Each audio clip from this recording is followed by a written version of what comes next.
Thanks, Rob. Thanks, Baker. Hey, this is the first time we've spoken to you since we learned that Odell was out for the season. Just how tough a blow is that for the offense and the team in general? Yeah, it sucks. You never want to lose guys. You especially don't want to lose them for that long. I just know how much he cares about the game, how much he cares about trying to win. So, I mean, it sucks for us, but, you hurt even more just for him. Yeah, no fun, but we got to be able to have guys step up and try and fill that void. Like Kevin said, it's not going to be a one-man job. It's going to take multiple people to fill that. So because of the way you played last week when he went out and maybe some of the connection problems you guys might have had last year, there's this theory kicking around that, Baker might be better off without Odell. Why is that a flawed argument? Well, one, I think it's just completely insensitive to a guy that just tore his ACL. So I'm not even going to comment on it. You never want to lose guys, and that's where I'm going to leave that one. Thanks, Baker. Thank you, Tom. Mary Kay Cabot, you're up next. Yeah, Baker, first of all, how did it feel to win AFC Offensive Player of the Week, after you had a little bit of a rough and I think maybe emotional week? So to come up with that kind of award after that kind of a game, how did that feel for you? I've always thought, individual accolades are a representation of the team and especially the offense. So that one goes for everybody making the big plays and what was necessary for us to win.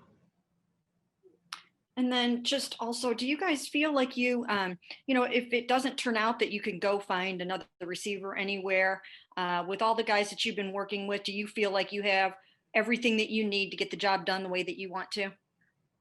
Yeah, like I said, you don't want to lose guys. That's not fun, but we believe in the guys that we have.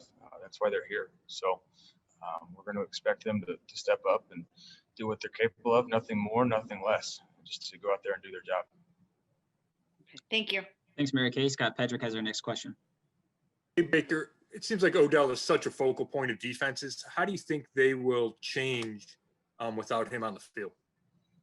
Yeah, you see a lot of cloud coverage, them rolling a safety over the top to his side. So we just have to be able to adjust and adapt, just like a game plan. You might have something planned and then they come out and show a different look. You got to be able to adjust on the fly. So we'll see what happens. But until then, I can't predict it. Thanks. Thanks, Scott. Next up is Zach Jackson.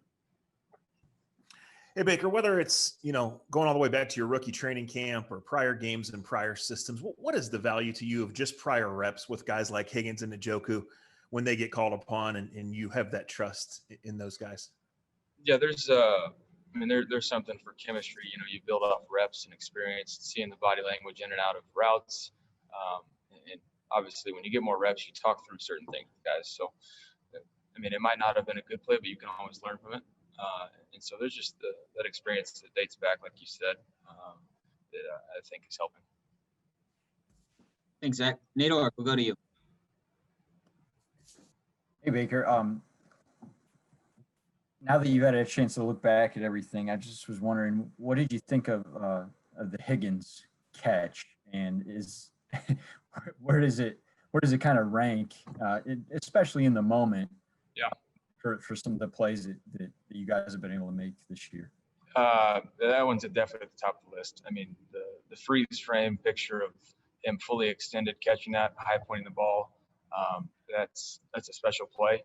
And that's one of those, like opportunity balls, just give the guys a chance. And he made an incredible play in one-on-one coverage. They wanted to bring blitz 0, so, had a chance to protect it up and throw the ball downfield. So good play call and good execution by Higgy. And then, with him being a healthy scratch a couple times, earlier this season, and then, what he's been through here, kind of up and down with opportunities. How happy are you for him that he's been able to stick to it and that now he's going to be able to get the chance to kind of show he's capable of some of the things that he was able to do for you guys Sunday? Yeah, obviously circumstances, you never want it to happen as to why he's going in, but happy for Richard in the sense, he's been patient, he stuck to it, he's still been working, so now he's got a chance to go out and prove, himself right to everybody else. Dale Ryder, you're up. Hey, Baker, I wanted to ask about Donovan Jones. You having the confidence to go to him in such a critical situation, and then also just what have you seen from him that makes you feel like he's ready to maybe take that next step and assume some of that burden within this offensive system? I think for me, it started when some of those guys came down to Austin to get routes, get reps and stuff like that. He's been locked in on terminology and learning the offense a lot quicker than most rookie receivers would be in terms of learning the pace of that. So, I mean, he's all about his work, all about his business. And I said it after the game. I missed him on a go ball shot on a third down where they lined up off sides. And I told him I was going to come back to him. And it just so happened to be that circumstance. So, I mean, I trust those guys no matter who it is and to be where they're supposed to be. And he made an incredible play.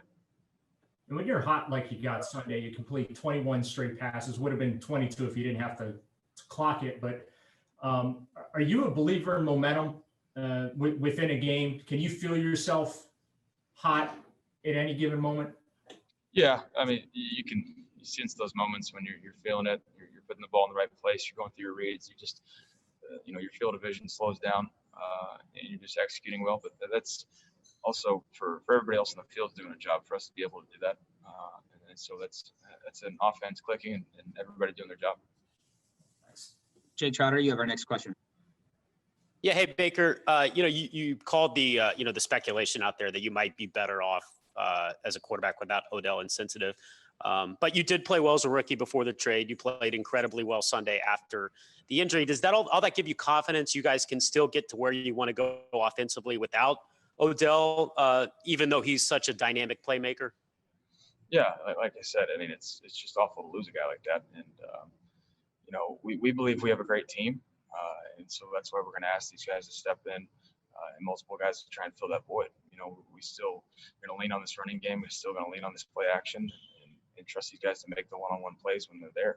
So, without him, there might not be as many one-on-one opportunities, but that means we just have to be more efficient in the zone coverages and things like that to make those plays. Does not having him out there change your approach in any way? I mean, I know it's late, like you've said before, it's tempting when he's got one-on-one to give him a chance. You now may be more apt to go through progressions instead of taking some opportunities because of what he can do with the ball, which we've all seen.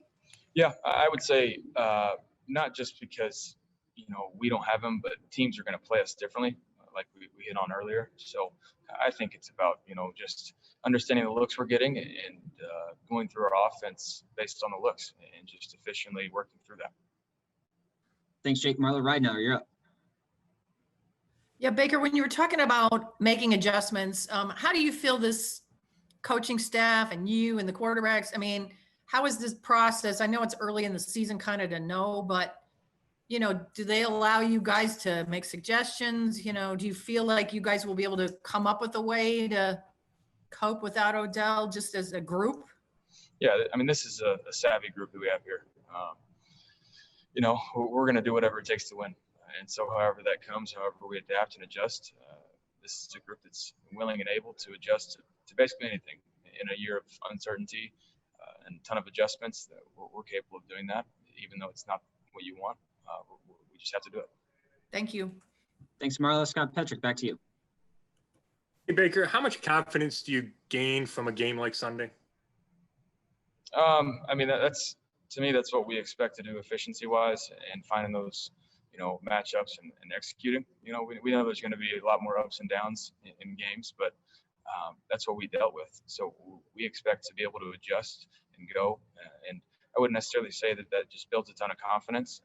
It's just to us, that's the expectation. That's why, I had the comments after the Steelers game of how poorly we played.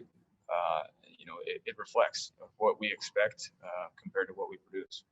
And when you're watching film of the Raiders and they played Tom Brady and the Buccaneers last week, do you take anything away from Tom Brady, either not only against that defense, but just in general, watching maybe the greatest of all time?